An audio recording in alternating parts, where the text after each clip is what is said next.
here's a look at some of the most juicy secrets Hell's Kitchen has been hiding behind its doors. And believe me, this stuff, the producers never want you to know anything I'm about to cover. I gave you the leak, Chef. All of you, come here. All of you, come here. All of you. To start things off, do you remember Jen Yamola from season 3? Yes, I'm talking about the same Jen who did the whole pasta thing. If you know, you know. I'm gonna toss this other one. Away next. Scallop risotto spaghetti, yes? More spaghetti, Julia? Oh, I think you just tossed it. I'm just looking at it. Okay. We had an order for spaghetti and I threw out what we had. And I decided to retrieve the spaghetti from the top of the garbage and washed it. 212 kills the bacteria, and then I decided to serve it. I'm sure even those of you who have found this channel for the very first time know about the infamous trash pasta incident. It's that well known. But what if I told you this whole incident was a sham? This is not fucking possible. Oh, believe me, it is. In an interview, Jen was determined to clear things up.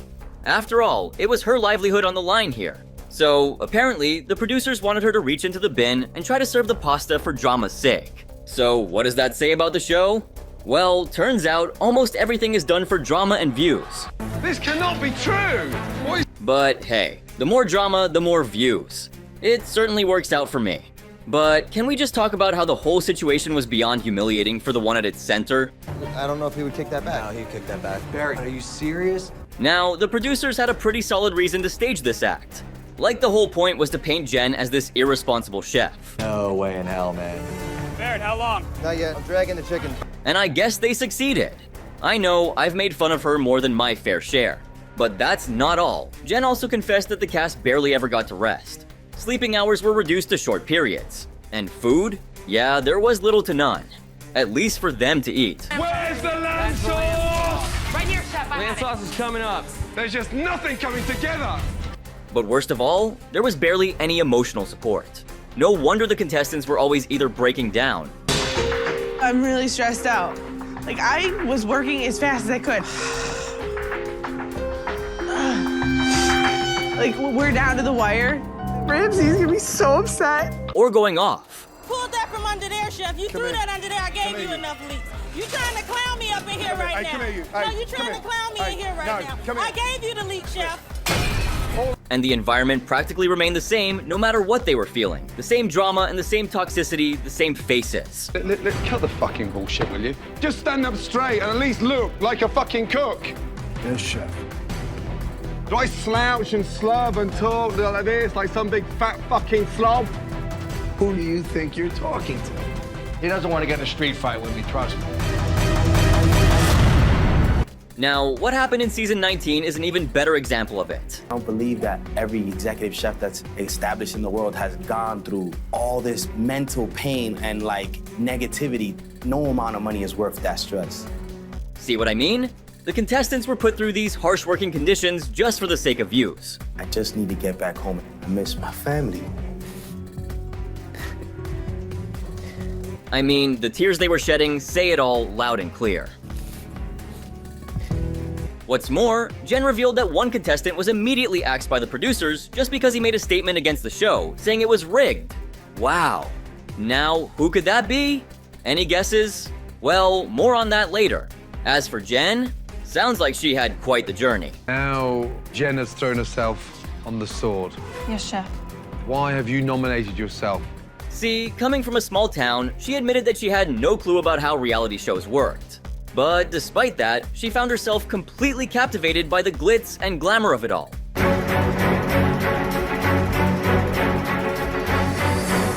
I mean, can you blame her? To get an opportunity to work under Chef Ramsay? That's like a dream come true, even for his smallest fans. And things like this don't happen to people like us every day. If I won Hell's Kitchen, I know I would set the world on fire. And this is what I was destined to do. However, Jen was totally shaken by the whole experience. But she was adamant in saying the whole thing was just a big fake. No, stop. Maddie! Wow, oh my God. Need help? Don't die on me now, please. This year's Hell's Kitchen is unlike anything you've ever seen before. But once she was out, Jen revealed more about those sneaky two-way mirrors along pretty much everything you actually see put to screen. And don't even get me started on the secret mystery kitchen tucked away somewhere.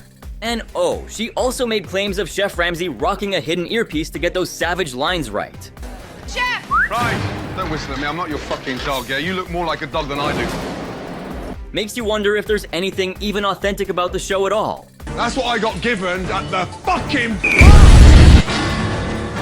Shit! Well, I'm not sure how someone would be able to stop themselves from having an emotional breakdown after all those apparently manufactured harsh words. Do you know something? Yes, Chef. You're a great fucking talker, but you're a shit cook. You just sunk your team. I did not, madam. Chef. Now, after all those intense moments, you'd think he'd at least be around for the entire service, but nope. Apparently, Chef Ramsay only walked in midway or towards the end. But that being the case, it's no wonder he'd flip his shit once he ran into this. Fucking... Who's putting all this in the bin? How many portions are you putting in there? How much is in the bin? Look! Look! What the fuck is this? Hey, madam, how much capellini are you throwing away? Well, now, who in their right mind would actually throw portions and portions of spaghetti into the trash like that, unless they were absolutely sure they were done with the stuff for the night? What are you doing, Melinda? What are you doing? You're making me mad! Yes, Chef. Fucking mad! Was this a setup to frame another contestant, just like what they did with Jen? Because clearly, Melinda, the prime suspect, looked like she had no clue about what was happening. And, well, it wasn't just Jen who talked about what went down behind those dreaded doors. Tech Moore, a contestant from Season 6, also had some serious gripes with the show. Hey, madam, that's salty as fuck. Now they're sending the food back. One more capellini. Hurry up! Yeah, Tech received a lot of flack for her food as well. Not surprising why she revealed that the production team would often mess with their ingredients, swapping salt and sugar to make people look foolish. In your mouth. Good. Very good. And apparently, the living conditions were a nightmare. Can you believe they had only 2 public toilets for 16 people and 3 showers with no hot water? It's no wonder the cooks ended up lounging around in dirty clothes more times than not. And, well, sometimes they also use the same dirty clothes to wipe their face and the plates. And I think you know who I'm talking about, don't you? Really crispy? No, you have to do it very slowly. It's not a sear. What's the problem? Ask me, Julie, if you have any questions. All right. What's the problem? What is your problem, Melissa? You're supposed to listen to me, not Bonnie. Excuse me? Everybody good? Yes? Yeah, he couldn't even make out the difference, so can imagine what the behind the scenes must have looked like. What's more, there are also allegations that the producers actually brought in chefs based on their personalities, not their talent. Well, ring any bells? For most of you, I'm sure you immediately jumped to Raj, but as for me, there are more than I can even count. Yeah, but can you blame me for sticking with the classics? I'm talking about the kind of people who can create drama. Now, these chefs were always favored rather than those with actual skill and passion. And when no one else would step up and I did, was I an individual? One time, please. Shut up! Shut up for 5 seconds! And get this, they're actually encouraged to stir up drama with each other to make the show more interesting. Remember this wild fight? No. Give me your fucking lighter. Talk like fucking. You touch my fucking lighter, I will punch you in the face. Punch me in the Give face. me my goddamn lighter, Jackie. Punch me in the face. Jackie, give me my fucking Punch me lighter. in the face. Either light your cigarette or give me my fucking lighter. Ooh. What the fuck is going on I'd stay out far, here? far away if I were you. You're a disgusting ass bitch. You see, it's all part of creating storylines and building up exciting moments across multiple episodes, continuity, and all that. What is that? What is that? Fuck off, will you? That's why we often see that classic trope of a chef being overconfident in one area and then getting eliminated. Well, it's all about shaping the narrative and keeping us hooked. And I mean, it's not working, but follow the money and it all comes to one point: viewership and ratings. But you know what happens when there's too much drama going on? It gives birth to chaos and violence, and sometimes the contestants get so angry that they wish they could throw a punch at Chef Ramsay. I'm looking like a fucking idiot. I got it. Joseph, we're not at war. We're just in a kitchen. So calm down and let's cook some carrots. But is that ever really possible? Nope. If any contestant even dared to take a swing at Chef Ramsay, they'd have a whole team of security folks tackling them to the ground before they could even wind up. Oh yeah, they have this super tight security to make sure nothing crazy happens on the show. Can you imagine the chaos if someone actually tried that? Oh wait, someone did. wanna talk some shit? Let's go step outside, motherfucker. I ain't here for that, dog. You wanna talk about fucking fighting? Oh, wow. You wanna get fucking rough? Yeah, Joseph Tennelly came close to getting physical, but thanks to Chef Ramsay's bodyguard, he never actually got that far. A necessary precaution indeed. But hey, Chef Ramsay has bodyguards all over the place to prevent any real fights from happening. It totally makes sense, doesn't it? Fucking bitch. Fuck all y'all. You heard it? Watch the step. Yep, they put some serious distance between them before anything escalated. So these guys have one purpose on the set. They want to ensure everyone's safety, especially Ramsay's, and overall maintain peace on the show. I mean, it's important to keep things under control, especially when tensions can run high in a competitive setting like that. Safety first, always. You fucking bitch. Fuck all y'all. But hey, let's talk about sous chef Andy's reception for a minute. Does anyone remember that one? What happened to the red team? They're not in there anymore? They're gone. You cannot be serious. Yeah, sure. Can't do this to me. Now, if you know anything about this episode, it's that the reception service was a plain mess. I need 3 minutes on the head table. Hassan is running around with like a chicken with his head cut off rather than like cooking the fucking chicken. The cooks were all over the place, and Chef Ramsay's anger was through the roof. All of you, all of you, all of you. Oh, fuck me. This is not happening. I'm going home. The tension was real high. Apparently, some viewers are convinced that the wedding was fake and the real one happened years later. I mean, again, not surprising, because who'd actually have their wedding reception be on a reality show? Until and unless you're insanely in need of attention. Are you gonna eat that? Toss it this way. Here, take some. Give her a decent cut. Here you go. We'll split it 4 ways. We'll split it, yeah, 4 ways. We're rationing the dinner. Seriously, you think the mother of the bride could get some food around here? And then there's the fact that it isn't even an actual restaurant, but a set. Plus, remember how I told you about the horrible working conditions? Well, it's even worse than even I thought. Turns out, they actually film an entire season's worth of action in just 4 weeks. Can you believe it? They condensed 2 to 3 months of filming into a super tight schedule of only 28 days. Yeah, things are really intense and equally exhausting for everyone involved. Oh my god. Come here, you. And in that short amount of time, they've got to get everything done. I'm talking about those shoots that start right from the contestants arriving. Petroza takes the lead on filleting. Make love to it, Patrizi. Make love to that fish. The over-the-top intense challenges. Are we ready? Yes, chef. 20 minutes, starting from now. Come on. Each team will have 20 minutes to properly prepare as many 6-ounce portions of halibut as possible. And, of course, the chaotic dinner services. Take 7 minutes then, Jay. Okay. I'm trying to help you. Yes, I understand. They're ready, you're not. Okay. And, oh, well, I almost forgot, the fun rewards as well. Razor sharp knife. Chef Ramsay demonstrates how to properly prep halibut. 1 fillet.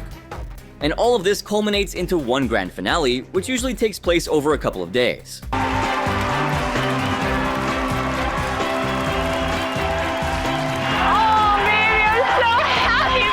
And remember how I mentioned earlier about contestants getting barely any time to sleep? Well, apparently it's intentional. Now, it's almost impossible to expect these people to be on their best behavior when they've been drained out throughout the day and don't even get the rest they need. Well, I guess that pretty much explains the cranky attitude, which ultimately stirs up all the drama. Of my entire life.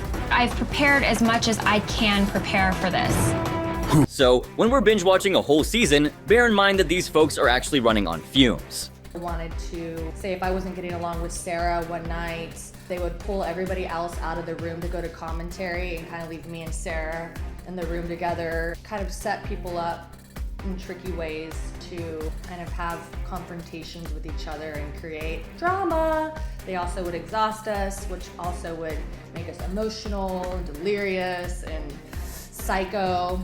Yeah, like Jen pointed out earlier, Chef Ramsay isn't hanging around 24/7. He only shows up for the parts that make it onto TV, and then he's probably off somewhere relaxing or filming another show on the set next door. Meanwhile, the contestants are grinding themselves in and outside the kitchen. Remember this punishment? Hey, load that up on the truck. Man, them things heavy. Then we had to go feed the Jeeps and whatever the hell it was, and they some aggressive, pushy little motherfuckers. I didn't know working on a farm all day was gonna be so hard. Oh! And you know Chef Ramsay's usual teaching technique, aka the brigade system that he uses on the show. This is a classic French tradition often associated with upscale, prestigious restaurants. What sets it apart is that the chefs selected for these roles typically lack prior experience in such environments intentionally. They deliberately choose folks who haven't had the experience of working in such upscale places before. You okay? I've never worked in a brigade before. Oh, really? Never. Something Raj. Seriously though, it's all part of the plan. It's like throwing them into the deep end of the culinary pool and watching them learn to swim. I ordered 4 covers, table 51.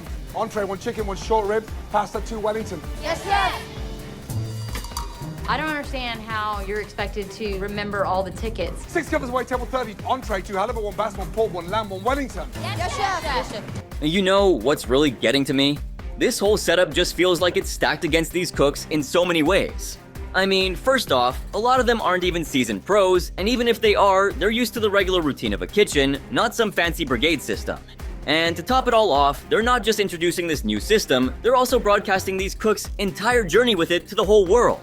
It's like they're being set up for failure and humiliation all at once. What are you reading that for, Danielle? I was trying to see if that was the ticket to see what you had just called. Where's your ticket that I've just called? Well, it's supposed to be here, and if but... it's not there, let's walk 3 steps together. Yes, chef. 1, 2, 3. Yes, chef. And it's there. You're making such hard work out of nothing. And this system is exactly why some of these very experienced chefs falter on simple stuff like scallops and risotto. Grainy, yeah? Look, underneath all that muck, that's supposed to be a risotto. No way, no way. Adding to the complexity, the set is chaotic. Here's a little known fact. The chefs endure grueling 18-hour days without proper breaks, with much of it not captured on camera. Moreover, the dinner service alone demands several hours of relentless work. Scallops? No. You need to give me a proper time. You've got to talk to each other. However, in many traditional full-service restaurants, the morning crew usually handles prep work and may serve breakfast and lunch, while a separate dinner crew takes over later in the day in a kitchen that has already been prepared. But out here, these contestants are working double shifts, handling both tasks throughout the day. Should I add some water? And nope, it doesn't stop there. Following every dinner service, guess who takes on the cleanup duty? That's right, it's on them.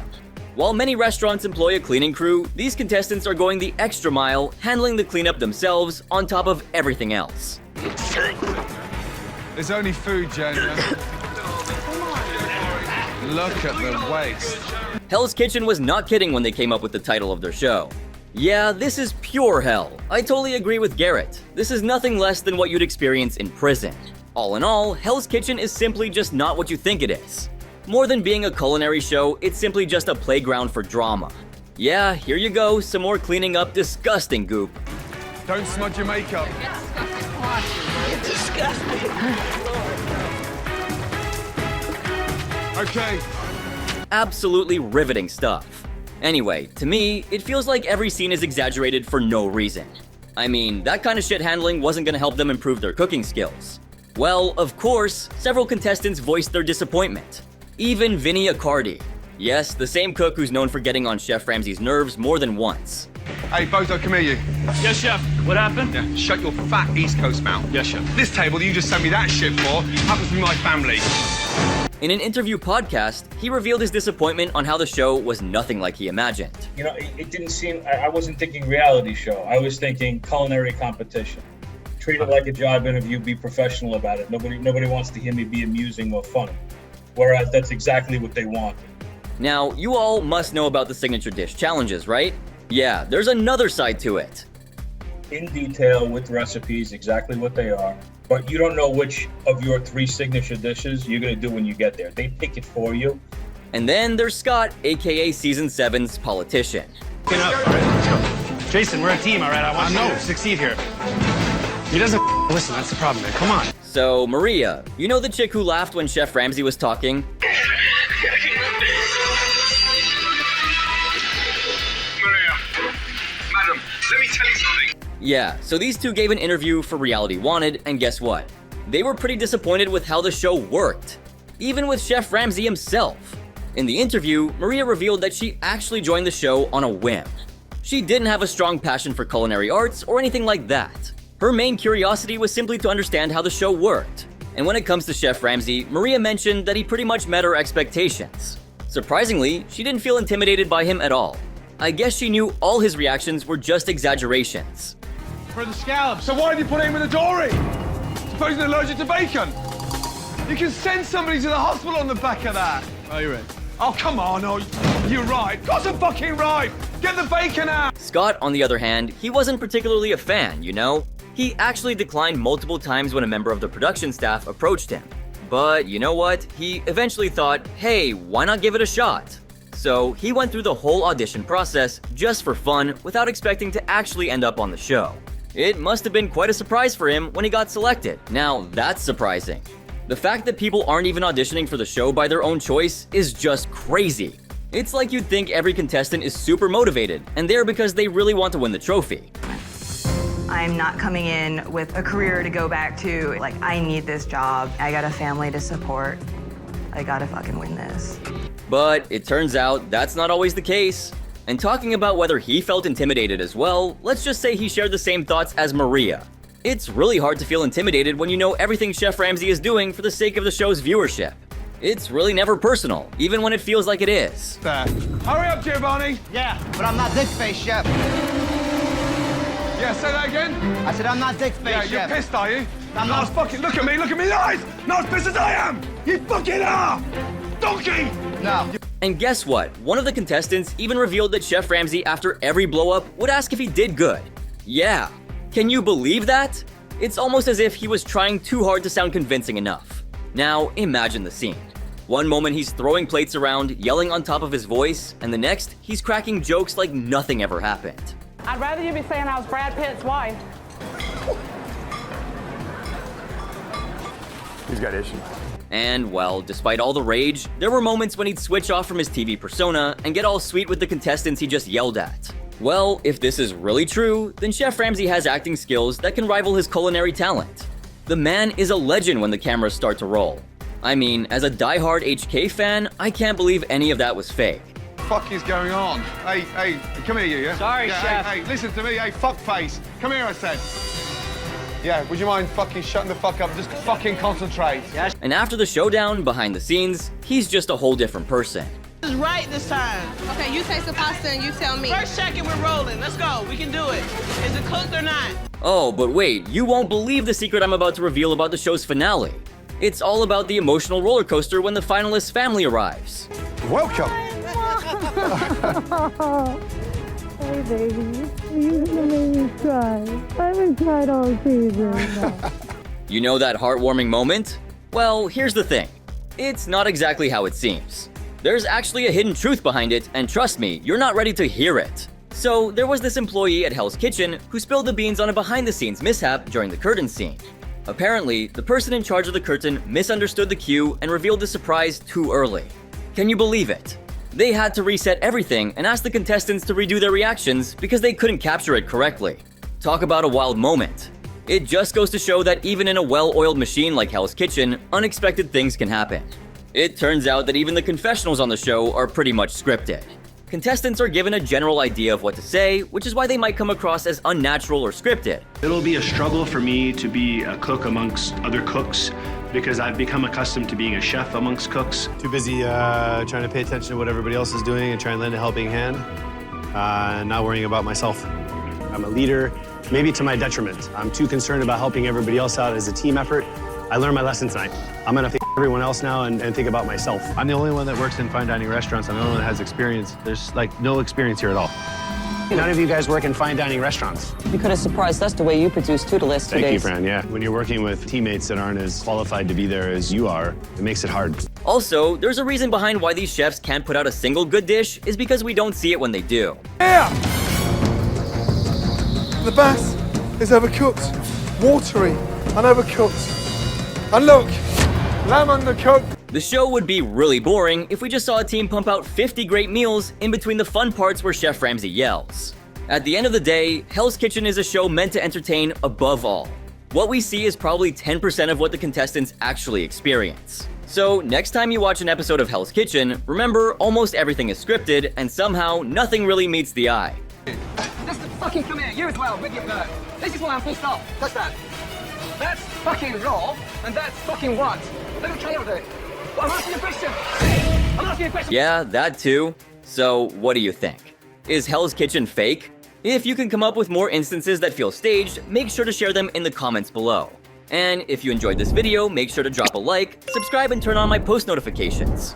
Also, if you thought this video was crazy, then make sure to check the next post right here. It's even better.